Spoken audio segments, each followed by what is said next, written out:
Hello everyone, আমার চ্যানেলের আরেকটি ব্লগে সবাইকে জানাই ওয়েলকাম। তো আগের ব্লগটা যেখানে শেষ করেছিলাম তারপর থেকেই এখন শেয়ার করছি যে কি হয়েছিল। তো ডেলিভারির পরে নার্সরা বাচ্চাটাকে নিয়ে গিয়ে এরকম ভাবে পুরো পরিষ্কার করে দিয়েছিল, আর সাথে সাথেই কিন্তু ডেলিভারির পরে নিওনাটোলজিস্ট মানে বাচ্চাদের ডক্টর এসে বেবিকে ফুল চেক আপ করেছিল যে বেবির কোনো প্রবলেম আছে কিনা, কোনো হেলথ ইস্যুস, কোনো ডিফর্মিটি কিছু আছে কিনা। আর তারপরে ওকে অবজারভেশনে রাখা হয়েছিল, আর আমাদের বলা হয়েছিল যে অবজারভেশন টাইম পিরিয়ডটা কমপ্লিট হওয়ার পরে আমাদের লেবার রুম থেকে জেনারেল রুমে শিফট করা হবে। আর আমরা দুজন এখানে ওটাই ডিসকাস করছিলাম আর ওয়েট করছিলাম যে কখন আমাদের জেনারেল রুমে শিফট করা হবে। তো আমার বেবির জন্ম হয়েছিল দুপুর বেলায়, আর আমাদেরকে প্রায় ওই দিনই রাতের দিকে, প্রায় অনেকটাই রাতের দিকে জেনারেল রুমে শিফট করার জন্য নিয়ে যাওয়া হয়েছিল।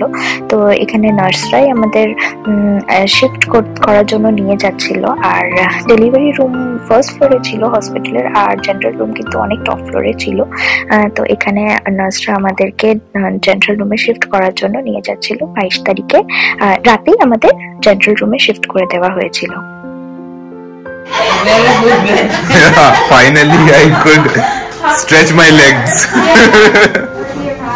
For you and your baby, okay? Diaper, pads, napkin, panty. All there. I don't know how to change the diapers. I don't know how to change diapers. Allah, why you don't know? You will learn. You will learn.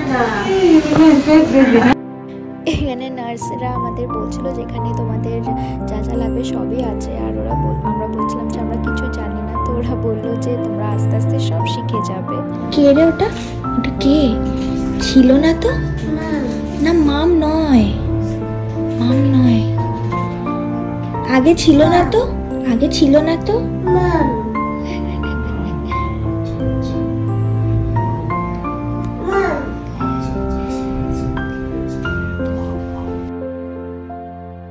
এটা হচ্ছে next দিনের বিকেলের clip, মানে 23 তারিখে আমার এক বান্ধবী আমার সাথে দেখা করতে এসেছিল। আর এটা হচ্ছে আমার বান্ধবীর কিউট একটা ছেলে, আর ওর রিয়াকশনটা খুবই সুন্দর ছিল আমার বেবিকে দেখে। আর তারপরে এখানে ওরা থাকাকালীনই আমার হসপিটাল থেকে ইনি এসেছিলেন যে বেবির হাতের আর পায়ের একটা কি বলে ওটাকে, কাস্টিং, যেটা প্লাস্টার অফ প্যারিসের কাস্টিং হয়, ওটা ইমপ্রিন্টটা নিতে এসেছিল। আর বললো যে এটাই হচ্ছে তোমার হসপিটাল থেকে গিফট করা হবে।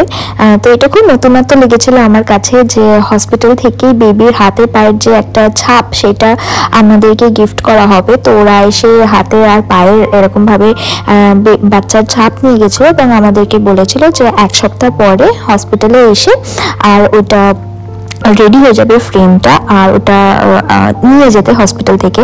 আর আমি কিন্তু এখন যখন ভিডিওটা বানাচ্ছি আমি অলরেডি ওটা রিসিভ করে ফেলেছি, আর ওটা খুবই খুবই সুন্দর একটা গিফট ছিল হসপিটালের তরফ থেকে। আমার খুবই খুবই ভালো লেগেছিল ওটা।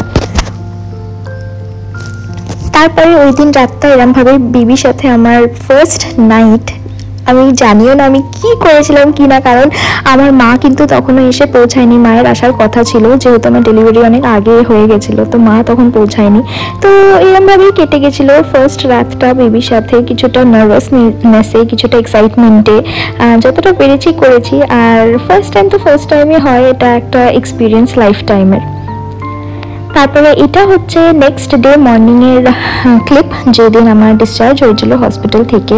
আর এটা ছিল আমার রুমটা থেকে ভিউ, খুবই সুন্দর, পুরো আবুধাবি শহরটা এটা থেকে দেখা যাচ্ছিল। আর তখন বাজে প্রায় 7টা ভোর, আর সূর্য তখন সবে সবে উঠছিল, বেশ সুন্দর লাগছিল।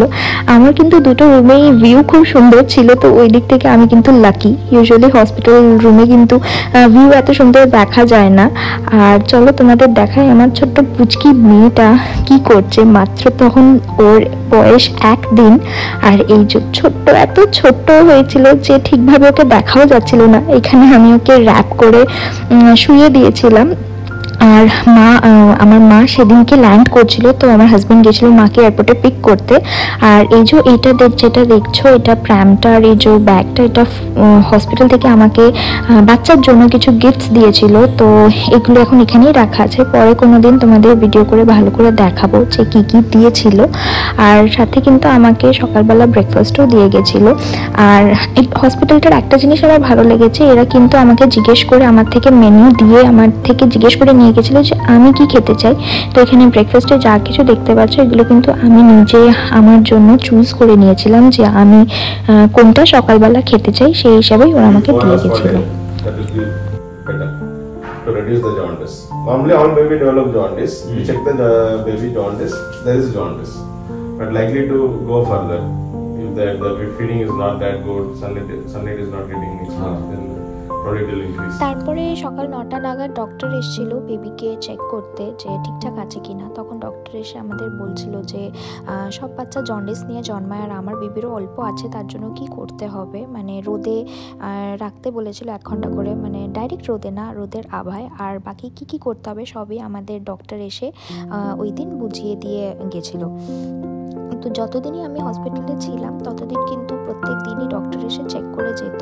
আর তারপরে নার্স এসে বেবির ফার্স্ট বাথ, মানে ওর প্রথম ওকে স্নান করানোর জন্য নার্স এসে ওকে স্নান করিয়ে ভালো করে পরিষ্কার করে ডায়াপার চেঞ্জ করে ভালো জামা কাপড় পরিয়ে গেছিলো, এবং আমাকেও শিখিয়ে দিয়েছিল যে ওকে কিভাবে স্নান করাতে হবে বা কি দিয়ে স্নান করাতে হবে। বাট ও যেভাবে করছিল আমার তো দেখে ভয়ই লেগেছিল যে বাবা ওরমভাবে ধরে বাচ্চাকে মানে মাথা নিচু করে ওরমভাবে জল দিয়ে কিভাবে করাবো। বাট অ্যাকচুয়ালি এগুলো কিছুই মানে ভয় লাগার নয়, মানে ফার্স্ট টাইম তো সবই থাকে। আমি যখন ফার্স্ট টাইম দেখেছিলাম আমার ভয় লেগেছিল, প্লাস আমার একটা ইয়ে ছিল যে মা আসছে, একটা বুকের বল ছিল যে মা এসে সব করবে। আর তখন থেকে এখন অবধি কিন্তু আমার মাই সবটা সামলেছে, আর আমি শুধু মায়ের সাথে থেকে কিন্তু শিখেছি। 6, 7, সবে তো excellent 8 pages of feedback form. Section 1 এ হচ্ছে satisfaction and perception of the hospital, type of admission. দেন ডিসচার্জের আগে আমাদেরকে একটা রিভিউ ফর্ম এসে দিয়েছিল হসপিটাল থেকে যে আমার যে 5 দিনের এক্সপিরিয়েন্স বা আমার ডেলিভারির এক্সপিরিয়েন্স ওটা কেমন ছিল। তো এখানে আমি ওই ফর্মটাই ভরছিলাম। আর তারপরে নার্স এসে আমাকে সব মেডিসিনস বাচ্চার এবং আমার সব মেডিসিনস দিয়ে গেছিলো, আর আমাকে বুঝিয়ে দিয়ে গেছিলো যে কিভাবে কোন টাইমে কত ডোজেজ বাচ্চাকে দিতে হবে, আর আমার যে মেডিসিনসগুলো আছে সেগুলো কোন টাইমে কত কি করে খেতে হবে, আর এগুলো কিন্তু সব হসপিটাল থেকেই প্রোভাইড হয়েছিল। Hello, We are going home. So bye bye to the hospital. And তারপরে 24th অফ ফেব্রুয়ারিতে আমার ডিসচার্জ হয়ে গেছিলো হসপিটালে দুপুর থেকে। আর এবার আমরা বাড়ির পথে রওনা হয়েছিলাম প্রায় ওই দুপুরবেলার দিকে। আর আমার মা কিন্তু বাড়িতে ওয়েট করছিল, আর এটা খুব এক্সাইটিং একটা মোমেন্ট ছিল। ফার্স্ট টাইম আমার মা আমার বেবিকে দেখবে, আর আমরাও বেবিকে ফার্স্ট টাইম ঘরে আনছিলাম। আর সব থেকে ভালো জিনিস হচ্ছিল আমার বেবি কিন্তু থার্সডে বর্ন হয়েছিল, আর বেবি গার্ল। আর যেদিন আমি বেবিকে ঘরে এনেছিলাম ওই দিনটা কিন্তু ছিল মাঘী পূর্ণিমার দিন। পূর্ণিমার সময় আমার বাড়িতে লক্ষ্মী এলো, সেই জন্য আমরা কিন্তু খুবই এক্সাইটেড এবং খুশি ছিলাম।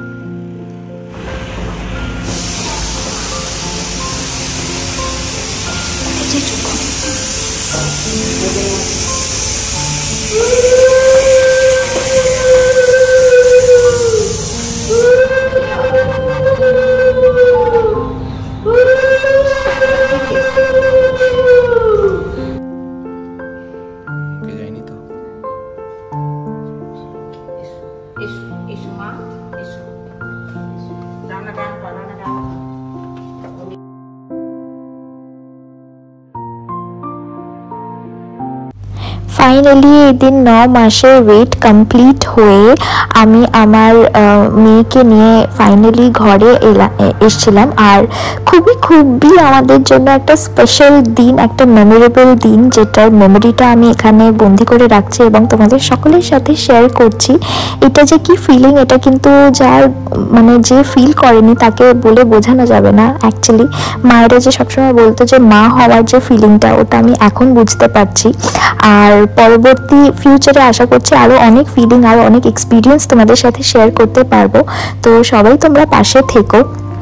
এই খুশি আর এই এক্সাইটমেন্ট, এই সব কিছু ফিলিংসের সাথেই আজকের ব্লগটা আমি তোমাদের সাথে শেয়ার করে এখানেই শেষ করছি। দেখা হবে পরের কোনো একটি ব্লগে, আবার কোনো নতুন এক্সপিরিয়েন্স, নতুন কোনো আমার মেয়ের কীর্তিকলাপ দুষ্টুমি নিয়ে। ততদিনে সবাই ভালো থেকো, টাটা।